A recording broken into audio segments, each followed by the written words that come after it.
What's up, guys? So if you clicked on today's video, you probably got some smoke detectors that are about 10 years old, need to be replaced. Real simple to do. It is not intimidating, even though we got to work with some electricity. And I'm going to show you how I did it for the first time in my 10-year-old house. Come on, let's go. All right, so some of the tools you're going to need, and you do not need all this. This is just options. I'm showing you things you can use. So first of all, because we're working with live electricity, we want a way to make sure the electricity is off. You can use an old school voltmeter like this, with the wiring harness. I recommend this thing. I'll show you how to use it too. It's freaking trick. You don't have to touch any wires. If the wire's on, this thing will let you know. Stay tuned for the demo. So recommend that. You're gonna need some wiring nuts. There's probably some already in the ceiling, so you can just reuse those if they're in good shape, but some wiring nuts. You're gonna need a screwdriver, more than likely a Phillips if you're in America. I recommend having a quality screwdriver, and then you might need some wire strippers, and there's two different kinds. These are both Vice Grip brand. This is a little simpler one here. This is more of like an automatic one. You can use either one you have. I enjoy using this one, but it's got a little bit of a learning curve. It's a little simpler. I'll have links in the description for everything. All right, so that's gonna cover it. I'm gonna use this, and of course I'm gonna need this. I don't think I'm gonna need these things, but we'll see. Let's see if I can get it done with just these tools. And of course, the harness. All right, first thing we're gonna need to do is with our old smoke alarm, we're gonna take the wiring harness that was included with our new smoke alarm. And by the way, it may have some little dust cap on it like this. You just discard this. So what we're gonna do is, this is the plug that came with the new one. And we know that the plug that's in the wall now was compatible with the old one. So we're just going to see if the new plug fits into the old one. And with this one, I can kind of already tell it's not going to. If you look at it, it's 3 plugs the same, but as far as the locking mechanism goes, there's a lot more going on. This guy will fit, but it's not very secure. It can come loose. You don't want to use that. The new one, even though they probably could have used the same plug, but that's neither here nor there. When it slots in here, if you look at it, hear that click? That ain't going anywhere. That's what we want.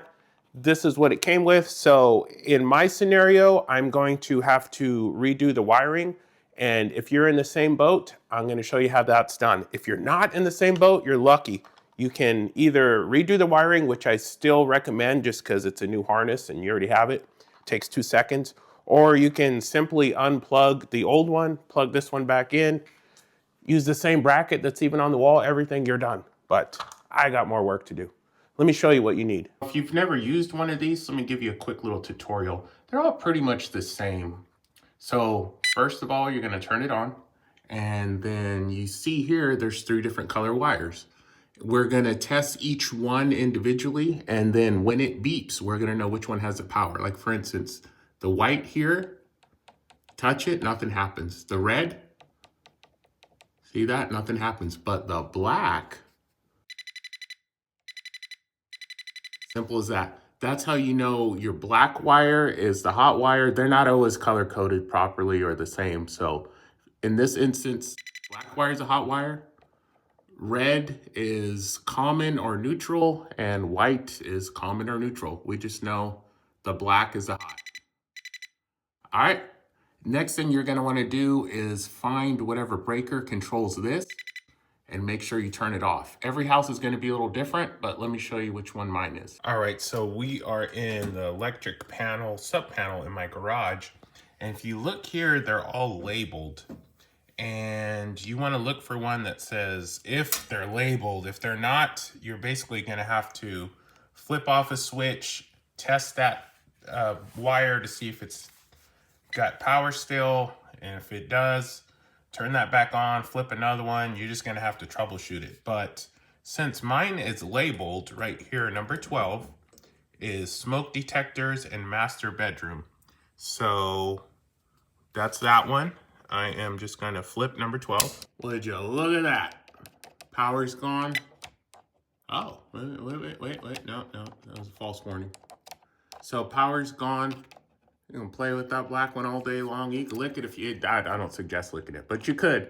But so now what we're gonna have to do is strip all this out, and then there will be these wire nuts we're gonna take out, and we'll go from there. Now, first thing we are going to want to do is take down this old bracket. But what you can do, again, if you have the same model, is just see if it fits. And if you're okay with the old bracket, you're done. You use the old plug, old bracket, literally you're done.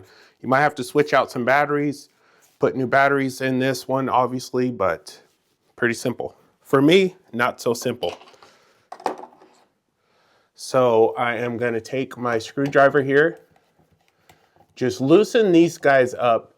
You might not have to fully remove them, because let me show you a little trick. Just rotate this to where the notches line up, and boom, there you go. You want to be careful, it's going to be a little messy. Now, the next step I'm going to recommend, because we have a little more room to work with, is the wiring. It's real simple when you do it this way, because basically what we're going to do is just reverse engineer what's already there.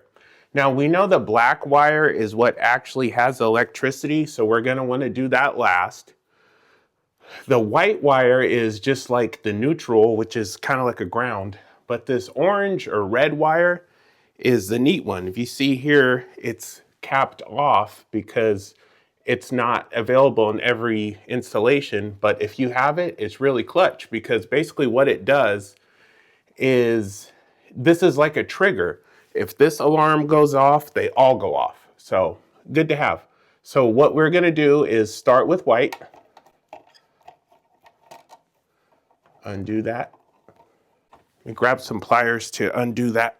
All right, now I got these just adjustable pliers. These are not the right kind of pliers you would want to use for this, but the show must go on. It's all I had handy. Okay. So you're going to undo that and take off the red. Similar situation. Just a couple good twists. Now, if you look at this and it's all braided up like this, that's actually what the wire nuts do. There's a little threading in there, and it spins them around just like this. So don't worry, your work will look like this before it's done. For the next guy to see it in 10 years, if you're not still at your house. Okay, now this is the black.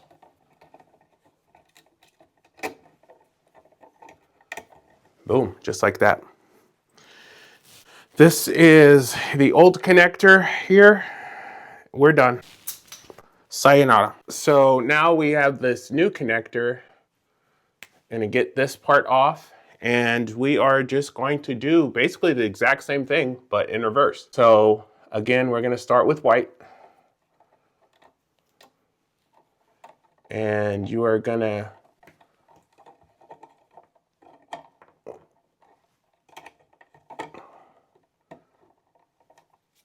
want to get this lined up like this. Give it a couple of twists with your pliers just to get it started right. And then that in there, nice and tight. You want to give it a tug, double check your work always. That thing's in there. Now next, the trigger wire, this red, same thing, started just like that, and give it a nice little twist. Then we're going to take the wire nut, and just like the other one, thread it on. Boom. Double check your work again. We're good. And last, but definitely not least, the live wire. Now this is the only one that actually carries electricity. So it's just good habit to do it last, you know. That way you double check everything one last time. Again, twist that wire. And one kind of thing that's good to do it last is we learn everything by doing reps. And by the time you get to this one, you've already done the first two, so you know what to look out for, or at least a little more. Now again, double check the work. That one's tight, this one's tight, this one's tight. Okay, so we are now good to go. What we're gonna wanna do now is fit everything back in here neatly.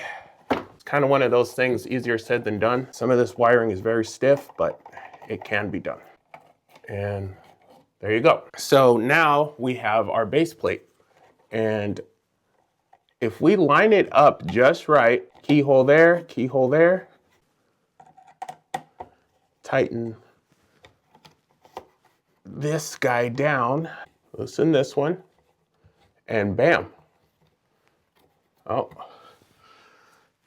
if your house was painted recently or the primer or whatever, you may need to spin it a certain way to match that up. Mine obviously is that way, matches up perfectly. Good thing we got to see that. And tighten this guy up right here. You don't want it super tight to where this plastic bows or anything, but you want to make sure it's secure. Now, this is the time, depending on your smoke alarm, you either want to activate the battery or put a new battery in, whatever you got to do. Mine's got a 10-year battery, so I activated it by this little switch right over here. But once we got past that stage, what we're going to want to do is take our plug, make a little room, and see if I can get it over here, plug it in. Simple as that. There you go. Now that's plugged in. Wires are there. Gonna feed the wires right back in.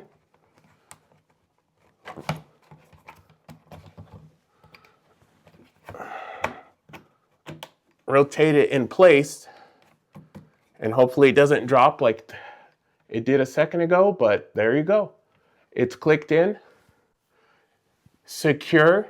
You got a little date here you might want to write when you installed it, that way you know. But generally every 10 years, these things will let you know when they're due.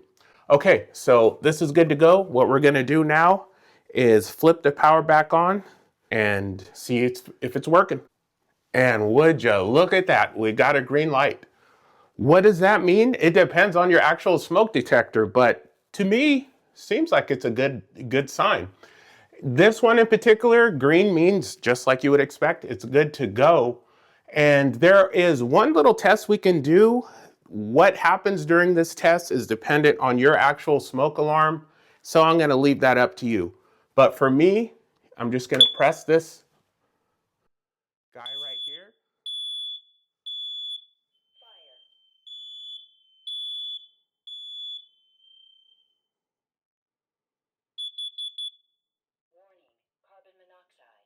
Woo, that wasn't fun. My ears are ringing. So there we have it, we're done. Did the house burn down? No. Did we save a bunch of money? Yup. Did we make mistakes? Yup. So if you saw I had to improvise with these, that's because life happens. This is, again, 10-year-old house, but I am someone that's very handy. I built my entire backyard. I furnished this furniture right here in the shot. I built that myself, a bunch of other stuff. Life still happens. Sometimes your tools here, your tools there, you don't have what you need. Don't let these things discourage you. You can get it done. You can get it done safely. Just take your time, use common sense. Don't be intimidated. These are basic life skills, I guess you could say, that are gonna help you out in the long run. So I was glad I was able to share my little shortcomings with you guys. I left the video fairly generic depending on different smoke alarms you have. That way you can improvise with what you need, but the info's there. You saw the way I did it, the mistakes I made along the way, the fun I had, and the money I saved. By the way, money saved, I'm sure you got a couple quotes, but I know of someone that spent literally thousands of dollars to get these things replaced. All right, so until next time, be sure to like, comment, subscribe, and stay tuned for lots more videos just like this. Peace.